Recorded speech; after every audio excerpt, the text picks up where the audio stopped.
Terima kasih Walimul dan Mahira. Assalamualaikum warahmatullahi wabarakatuh dan selamat pagi.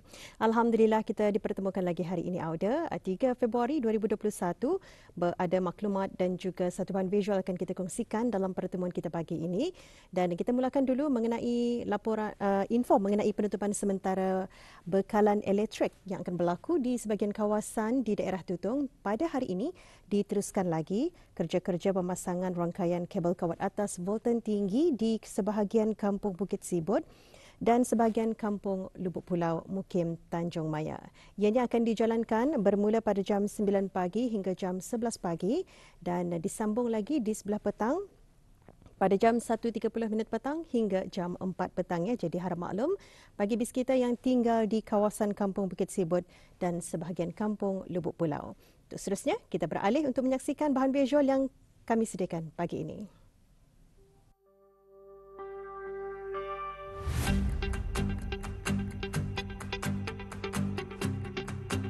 Belia di negara Brunei Darussalam merupakan kelompok rakyat dan penduduk yang perlu terus dibimbing secara dekat agar dipersiapkan sebagai pelapis dan pemimpin masa depan. Generasi sekarang terutama golongan belia perlu menanam sifat mandiri dan perlu mengubah minda agar sama-sama dapat membantu negara untuk menangani cabaran yang ada dengan ideologi yang positif ke arah pembangunan negara dengan lebih jitu, lebih-lebih lagi dalam keadaan dunia sekarang yang banyak saingan serta cabaran.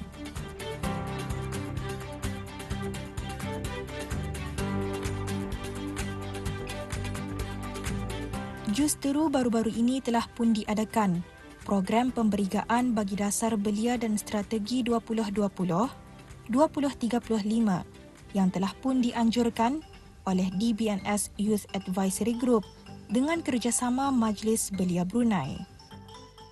Seramai 133 orang belia telah pun mengikuti sesi pemberigaan tersebut, termasuk pelajar Mahat Islam Brunei dan wakil-wakil belia dari Majlis-Majlis Perundingan Kampung Daerah Tutong. Acara tersebut diadakan bertujuan untuk memperkenalkan DBNS 2020-2035 kepada para belia yang berumur di antara 15 sehingga 35 tahun, yang mana acara telah pun dimulakan dengan sesi pengenalan DBNS 2020-2035 dan DBNS Youth Advisory Group oleh Haji Abdul Matin Bolkini bin Haji Ahmad selaku ahli Youth Advisory Group. Pemberigaan tersebut juga bermatlamat untuk meningkatkan kesedaran tentang program-program dan inisiatif belia serta mendapat input dan pandangan belia bagi pembaikan negara.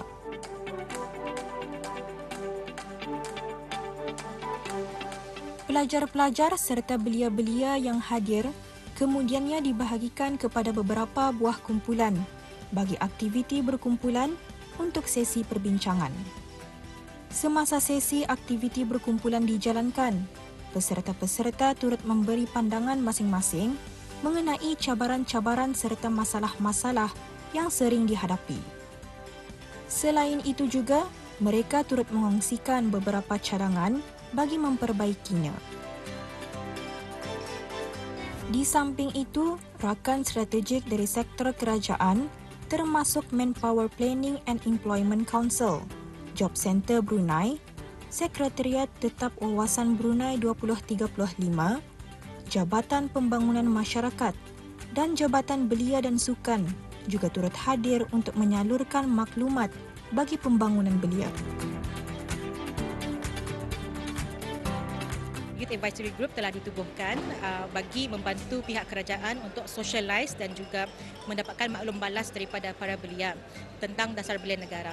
Kami memperkenalkan apa itu DBNS dan membagi penjelasan mengapakah mereka sebagai belia harus tahu tentang DBNS, apakah impak yang mungkin boleh dirasai kalau mereka macam mengambil peluang inilah sebabnya di BNS itu banyak menekankan peluang-peluang bagi para belia sama ada dari segi pendidikan, pekerjaan, latihan, bengkel, kemasyarakatan dan sebagainya.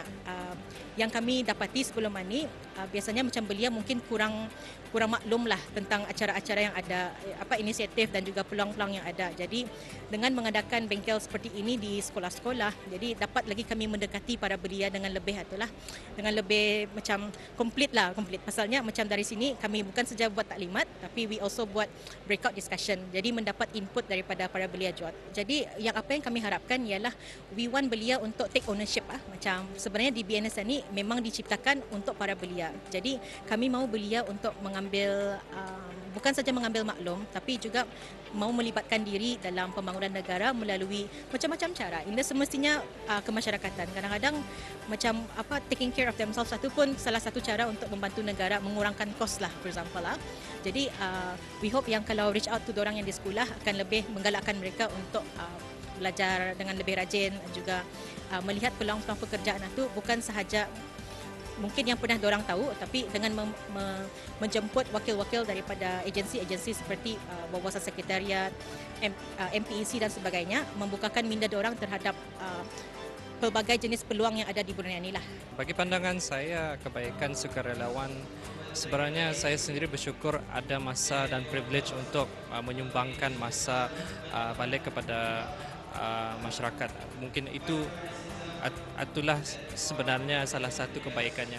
Selain daripada itu, bagi saya sendiri adalah salah satu kesempatan bagi merapatkan silaturahim dengan rakan-rakan baru, rakan-rakan sebaya di lapisan masyarakat di luar your usual circles.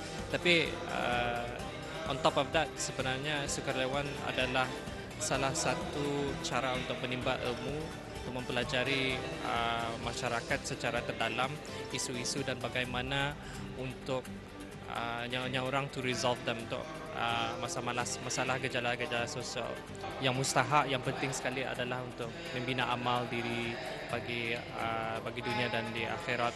Pada pagi ini kami ada sesi talk about belia, macam mana kita ni akan meningkatkan kebudayaan dan belia ni di masa akan hadapan, iaitu Wawasan 2035. Kami kena bagi task bergrup. Salah satunya pasal tentang bagaimana kita ni akan meningkatkan belia dan macam mana kan kita ni mengatasi masalah belia pada masa sekarang ini, macam ada masalah keluarga, masalah dalam pembelajaran dan sebagainya.